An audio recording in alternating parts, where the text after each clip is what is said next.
One of the highlights from Friday's signing at Tower Records, and a lot of the past and the faithful listeners of the show are bitching and complaining because Club Soda Kenny had to reprimand some of the people online. Yeah, it was big fodder on the message boards over the weekend, how Kenny was a killjoy at the appearance on Friday. You want to tell everyone what you had to announce to the line?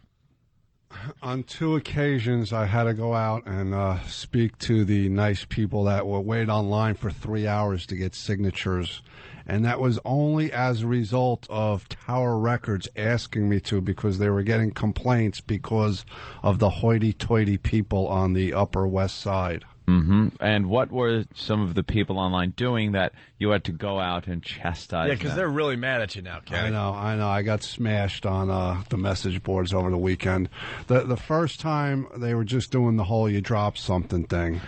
Which is always funny. It's a fun joke. Somebody walks by. Try it at home. When somebody walks by, you say, you drop something, and then you just look away inconspicuously and continue on your walk, and you'll watch that person turn around and look around on the ground at them, and it's just huge fun for everyone involved. Right, which I think was invented by superstar Jim Norton. Wow. No. Well, you drop something? Yeah. No. That's something you do in childhood, but I mean, as an adult, Florentine. No, I got to give credit to you with that. Absolutely. And he's, one of the greatest things he ever did was stupid Jeff Norris was standing there, and Jim, there's 3 women walking ahead, and Jim hid behind this divider and yelled, "Miss, please help me," and then hid, and then Jeff is stuck out there by himself. So no, I gotta, Miss, please help me. Yeah, Florentine. Hey, we're going to have to do that one on our walk, man. We're going to have to take that one. King of pranks also. Yeah, I would have to credit him, though. Yeah. And then the second time, the manager of Tower Records asked me to go out because the fans were stickering old people as they walk by with wow stickers. And there's pictures up on the websites of old people walking down the sidewalk with big Opie and Anthony wow, hilarious. Wow stickers on their back. Just stickering old people with wow stickers. That's a great promotion. Yeah. But I didn't. Oh, it certainly is. It With our really listeners, is. I'm surprised it wasn't Stars of David. They're just slapping on them. But when we were sitting there, and Anthony was told that they were stickering old people, and he goes, "I hope they're putting them over the nose and mouth." Help the families. You know what a burden they can be. Yeah. Hello, inheritance. I didn't yell at anybody. I just cordially went out there and tried to reason with them. You can't reason with our pests. I know. And they're an angry All mob. of a sudden they're like, boo! Yeah. I mean, and they say, like, we're hypocritical and do as I say, not as I do. But, nobody's a bigger proponent of Stickering old people than you, right? And annoying. Abusing the elderly. What happened? Because I am a public nuisance. Yes, you are. But it's just, there's a time and a place for everything. And I guess it was fun while it lasted, but it just had to come to an end. Yeah. All right, let's say hi to Rob in White Plains, one of the guys you yelled at, Kenny. Rob, what's up? Hey, what up, boys? Hey. Nah, man, you know what it was? At the time, Kenny came out, and my boy's son, he threw a sticker on Kenny, and we were like, oh, that's the funniest thing ever. Kenny kind of, looked like he was going to hit the little kid, and Kenny went nuts, and we were like, what is he, serious? Saying that, we're not representing the O&A show the way they should be represented. And at the time, we were like, well, look at this hypocrite. What is he, crazy? But now, I mean... Wait, Kenny, did you really say that? Yeah, they got to, represent properly. It can't be that was properly. That was idiot. properly. Exactly. That's exactly what we thought, we're Because some of the listeners were coming up to us at the, when they got to the front table saying what was going on outside. I was laughing really hard. I thought, wow, that is creativity from the boys. assumed Kenny had said it just to kind of smooth things over, and then you would have plausible deniability later on by saying, well, I did tell them, but, kind of with a wink, go ahead, do what the hell you want with the stickers. We don't care. It was cool afterwards, and out of respect for Kenny and the show, we were like, all right, cool. He said, he yelled at us, doesn't want us to do it anymore, and that was it. Nobody got stickered after that. But it was funny. People's little rascals were getting stickers, old people's backs. It was the highlight. It was the highlight of the line. Everybody was having a good time. People making their own fun. Yeah. Yep. There you go. So, all right, boys. All right. Thank you. All right. Let's go to Omer. Hey, Omer. What's up, Omer?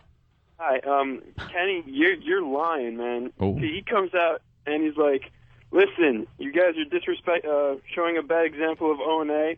You're supposed to represent O&A, and you can't go like this." He got really pissed off. He didn't come out there all civilized, as he says. Uh-oh. Oh, Kenny's getting sad. To make a scene? Yeah, he made a huge scene. Aw, Kenny. Went out and screaming. I guess you're right, sir. Who's better than you? All right, Omar, thank you. Stephen from Bayshore, one of our favorite contributors on Instant Feedback on a daily basis, said Kenny was threatening to grind the fans' bones to bake his bread. Was that true? And then he writes giant goof. Giant goof. No, I threatened the crowd to bring Master Poe out as punishment. He did do that, actually. All right, Kenny. So that was one of the highlights from the signing on Friday. But it's just, Kenny doesn't know. Like, he'll say something. Kenny's intentions, I think, don't come off right. Either that or they come off perfectly right.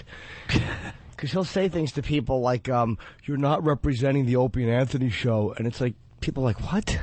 That's not comfortable for anyone to hear. No. I'm very misunderstood. Fee, fi, fo, fum. Look at me, I'm big and dumb.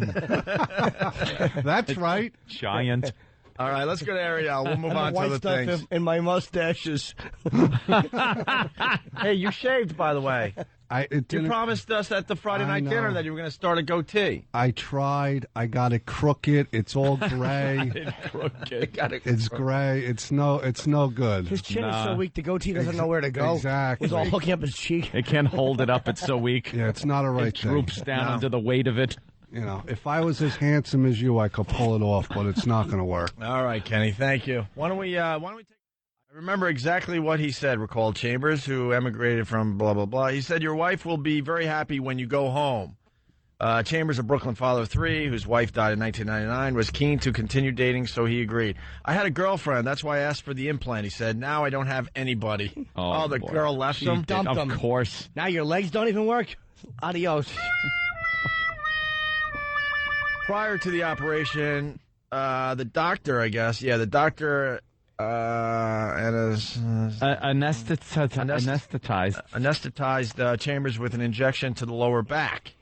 That's where things went wrong, Chambers said. The doctor told the silver-haired retiree that he should be able to walk around the same day, but I couldn't walk, I couldn't move my feet, I couldn't move my legs, Chambers said. He went back to the doctor, and a few days later, because he still couldn't walk, he just passed by the bed. He didn't stop, Chambers said. He said he was too busy. But Chambers, who had played soccer, baseball, and cricket even after his retirement, persisted. He said the doctor eventually administered medication but never addressed the paralysis.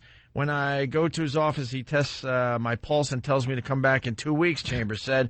Chambers told the doctor to remove the implant. Last year, the doctor did, but problems persisted, including bleeding. The doctor did not respond to requests. Why is he using the same doctor that paralyzed him? Yeah. How about switching physicians, you dope? The end of the story is he's not mad at the doctor. He says there's no hard feelings. Hey, Kenny. Hey, look at that. Oh, that's not bad. Episode of Kenny, everyone. That's not bad, Kenny.